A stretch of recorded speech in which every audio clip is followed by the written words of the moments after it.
Once again, the never-ending story of Brexit continues.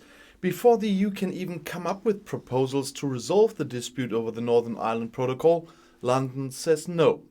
Well, must be some clairvoyance there. By the way, since some Tories, DUP and a number of Brexiteers are calling for the Northern Ireland Protocol to be terminated, it should always be clearly stated that this cannot be terminated separately.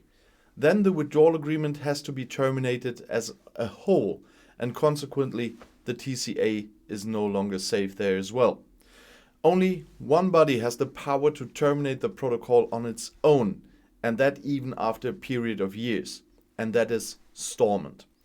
And that is more than unlikely. But let's talk about the current frost chapters in the never-ending story. The nerves are on the edge. The dispute between London and Brussels over the special status of the British region of Northern Ireland threatens to escalate. Just one day before the EU wanted to come up with proposals for a solution to the dispute over the so-called Northern Ireland Johnson Protocol, the British Brexit Minister David Frost once again poured fuel on the fire. Speaking in the Portuguese capital, Lisbon, he warned the EU against making a historic mistake and called for the agreement concluded as part of the Brexit agreement between London and Brussels to be replaced. Among other things, Frost demands that the role of the European Court of Justice, the ECJ, as the authority for overseeing the rules of the protocol must end, a point that experts believe is non-negotiable from Brussels' point of view. Of course, the ECJ is there for the whole withdrawal agreement. Hopes for an agreement in the dispute, which has been simmering for months, are likely to fade further. So, is there a threat of a trade war now? The requirement is practically impossible to meet, said Holger Hestermeyer, a professor of international law and European law at King's College London. In the role of the European Court of Justice, the EU has legally little room for maneuver, which is known to both sides. In the worst case, the dispute could lead to the termination of the free trade agreement, warned Hestermeyer.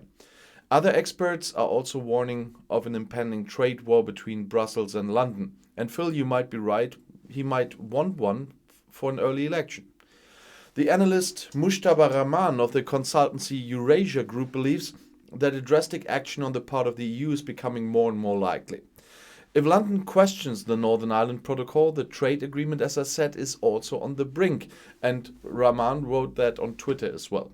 The Northern Ireland Protocol was the breakthrough in the dispute over the former civil war region during the Brexit exit negotiations. All media in Germany call it civil war, by the way, not the Troubles. The agreement stipulates that the British province will continue to follow the rules of the EU internal market and the customs union. This is to prevent a hard border between the north and the EU member Ireland, and a renewed outbreak of the conflict over the reunification of the island. However, this will require checks between the rest of the UK and Northern Ireland. London no longer wants to be bound by EU standards. Goods that enter Northern Ireland from England, Scotland and Wales now have to be declared and partially checked. Some products, such as chilled meat, may no longer be imported after a grace period has expired. The British press therefore called the dispute sausage war for quite some time now. A nightly Twitter battle between Ireland's Foreign Minister Simon Coveney and Frost shows how nervous everyone is now. Coveney accused Frost of constantly making new demands. Real question, does the British government want a mutually agreed path forward or another breakdown in relations, wrote Coveney in a tweet after midnight on Sunday. Well, apparently Frost did not want to let that sit on him, as we would say, and replied at 1:30 in the morning with several short messages. The criticism of the ECJ was not new, the other side simply did not listen properly. Yeah. The protocol is a thorn in the side of supporters of the union with Great Britain and Northern Ireland, well, with those who didn't understand the protocol is just for goods. They fear that this will cut themselves off from the UK. The British government, which is said to be responsible for the checks, had unilaterally extended an initially granted grace period for meat products, among other things. An infringement procedure initiated by Brussels in this regard is currently on hold. Yeah, probably because the British are adding so much stuff you wouldn't be keeping up with that. Britain's Prime Minister Boris Johnson initially hailed the Northern Ireland Protocol he signed as a great success. The agreement paved the way for the Brexit agreement, and a dreaded no-deal Brexit was prevented. Johnson was rewarded with an overwhelming victory in the December 2019 general election. And in the meantime, the government in London is complaining more and more about the consequences of the protocol and wants to renegotiate. The British government is escalating the conflict with the EU over customs borders because it wants to distract from its problems after Brexit. The rest of Europe will not be able to tolerate that. British negotiation tactics should be sufficiently known to the EU Commission after more than 5 painful years.